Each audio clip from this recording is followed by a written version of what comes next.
Assalamualaikum warahmatullahi wabarakatuh. Perkenalkan, nama saya Muhammad Iqbal dari Universitas Muhammadiyah Kalimantan Timur dengan NIM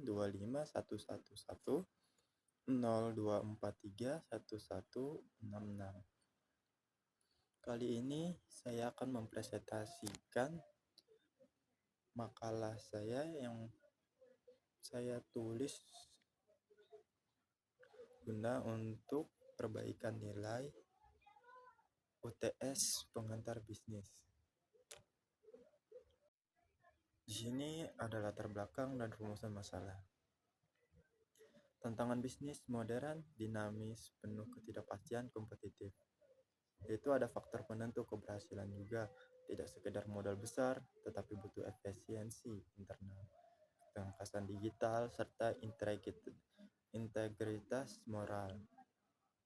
Itu ada juga fokus pembahasan. Bagaimana bisnis merespons lingkungan eksternal dan etika. Bagaimana mengoptimalkan MSDM, produksi dan pemasaran. Bagaimana mengelola modal menuju perusahaan terbuka atau go publik. Bagaimana peran transformasi digital dan prinsip syariah. Slide 3 yaitu fondasi lingkungan dan etika bisnis. Dalam fondasi lingkungan dan etika bisnis ada aktivitas inti bisnis, yaitu produksi, distribusi, dan penjualan. Dan ada juga 6 dimensi lingkungan eksternal, yaitu domestik, global, teknologi, hukum politik, sosial budaya, dan ekonomi. Yaitu ada 4 sikap perusahaan terhadap CSR atau tanggung jawab sosial, yaitu obstruktif, menolak atau menyembunyikan pelanggaran. 2. Defensif, hanya memenuhi syarat hukum minimal. 3. Akomodatif, memenuhi hukum dan etika masyarakat. 4. Proaktif, mengambil inisiatif demi kesejahteraan sosial. Selanjutnya, bentuk kepemilikan dan kewirausahaan. Bentuk kepemilikan dan kewirausahaan ada 2, yaitu bentuk kepemilikan bisnis. Tidak hanya berbadan hukum, perusahaan perseorangan, firma, CV atau tanggung jawab pemilik, tidak terbatas pada utang pribadi. Berbadan hukum, PT atau terbuka atau tertutup, koperasi, yayasan, tanggung jawab terbatas pada modal atau saham. Selanjutnya ada esensi kewirausahaan atau entrepreneurship. Itu UMKM mendominasi unit usaha di Indonesia dan menyerap 89% tenaga kerja. Kunci sukses, dedikasi, permintaan pasar, kompetensi manajerial, dan bisnis plan yang matang. Di slide 5, manajemen, SDM, dan hubungan industrial.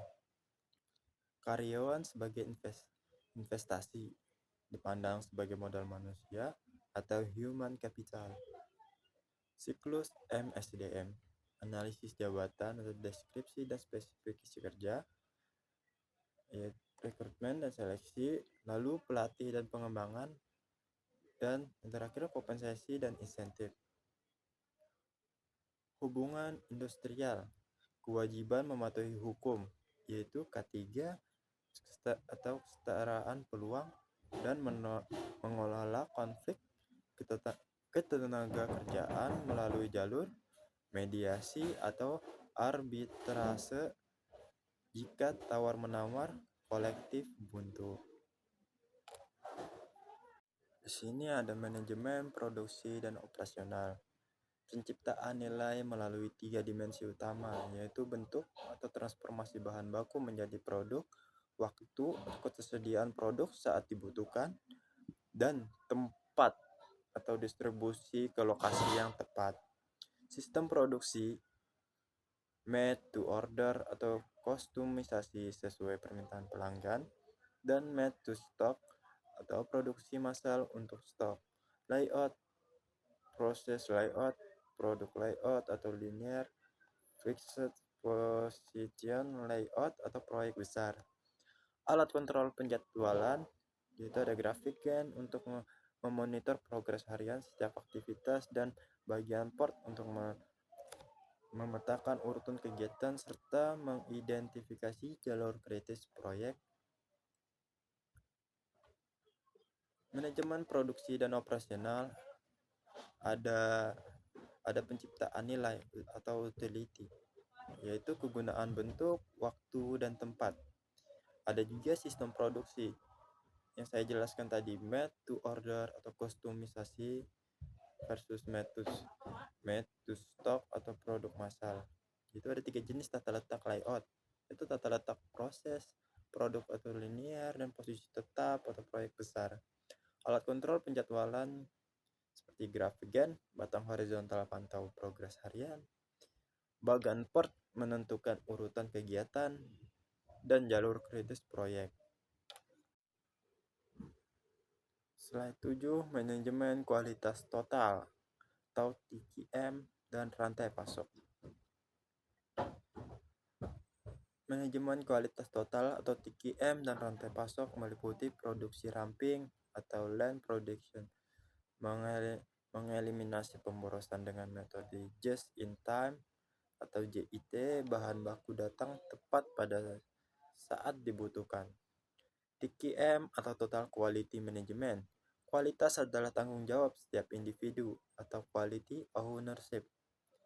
Perangkat TQM, analisis nilai tambah, nilai perbaikan kualitas, rekayasa ulang proses bisnis, dan sertifikasi ISO. Dan terakhir, manajemen rantai pasokan, koordinasi aliran material dari hulu ke hilir, termasuk strategi ahli daya atau outsourcing. Di slide 8 ini ada strategi pemasaran modern. Strategi pemasaran modern ada 2, marketing mix 4P dan segmentasi pasar. Dan evaluasi bauran pemasaran atau marketing mix 4P yaitu terdiri dari produk, diferensiasi produk, dan siklus hidup atau produk life cycle. Ada juga price, strategi penetapan harga yang kompetitif namun menutup total biaya operasional. Ada juga place, strategi distribusi intensif, selektif, atau eksklusif melalui jalur fisik dan digital. Dan yang terakhir ada promotion atau kombinasi iklan, penjualan personal, hubungan masyarakat, dan pemasaran digital. Dan yang kedua ada segmentasi pasar, yaitu membagi pasar yang heterogen menjadi kelompok homogen berdasarkan variabel geografis, demografis, psikografis atau gaya hidup, dan perilaku tingkat penggunaan produk.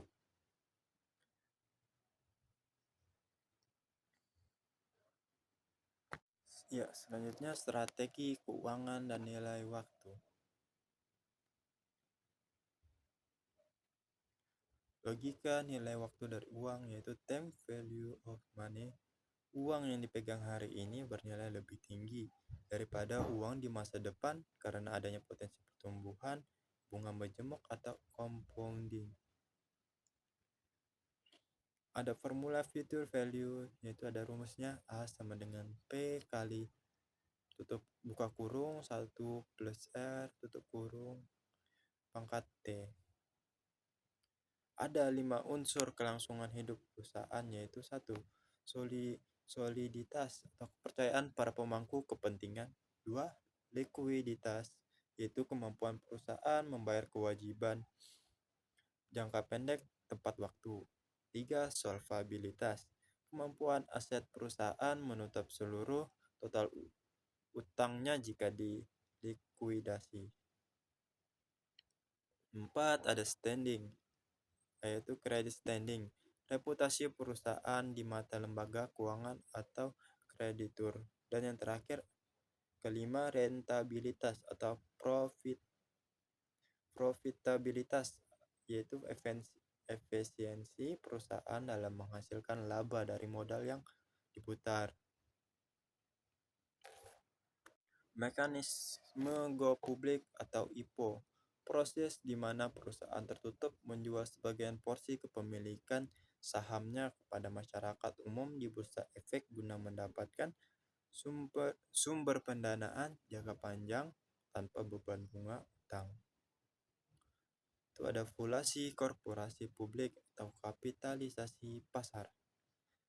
Nilai total perusahaan di bursa yang dihitung dengan rumus market capitalization sama dengan harga saham saat ini dikali total saham yang beredar. Perusahaan mendapatkan akses modal segar yang masif, namun manajemen harus siap menghadapi ilusi kepemilikan dan wajib menerapkan transparansi yang sangat ketat atau good corporate governance. Karena kinerja keuangan mereka kini dipantau ketat oleh publik dan otoritas pasar modal atau OJK Bursa Efek.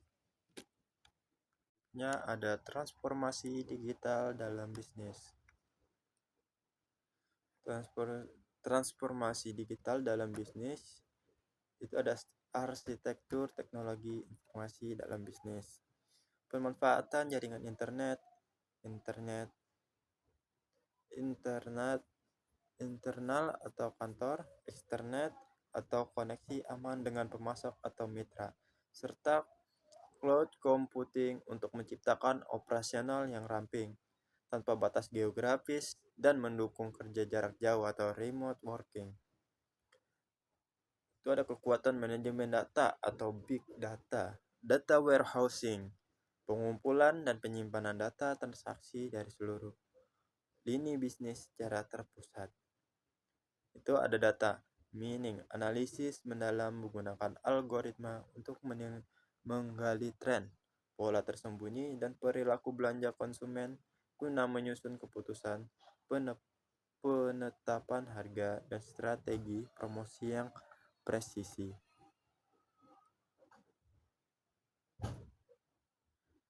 Selain itu juga ada ancaman nyata keamanan siber atau seperti serangan malware atau ransomware atau kebocoran data konsumen.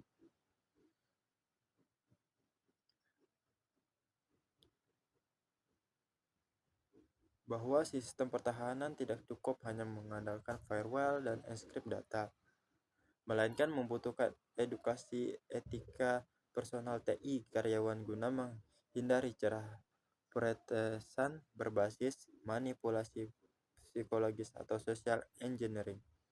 Paradigma bisnis Islam syariah, yaitu ada definisi dan landasannya,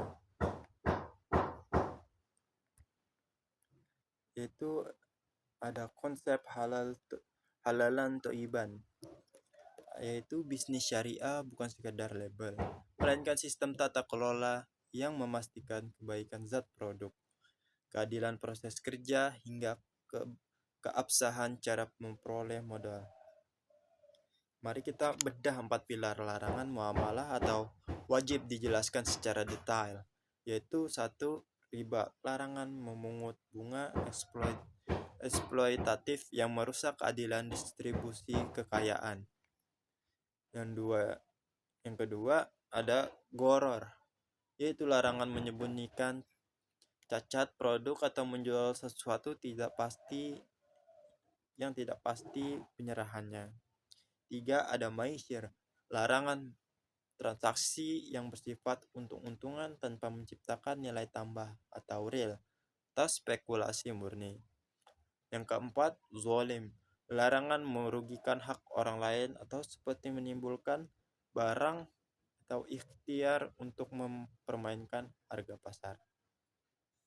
Dan yang terakhir ada kesimpulan saran dari saya, yaitu bisnis modern yang berkelanjutan adalah bisnis yang mampu memadukan efisiensi operasional harian, ketahanan finansial, penguasaan transformasi teknologi digital dengan fondasi etika dan moral yang kuat. Dorongan penguat tata kelola bagi UMKM lokal. kedisiplinan rasio keuangan bagi praktisi, serta akselerasi potensi industri halal global. Sekian presentasi dari saya, kurang lebihnya mohon maaf. Saya akhiri. Assalamualaikum warahmatullahi wabarakatuh.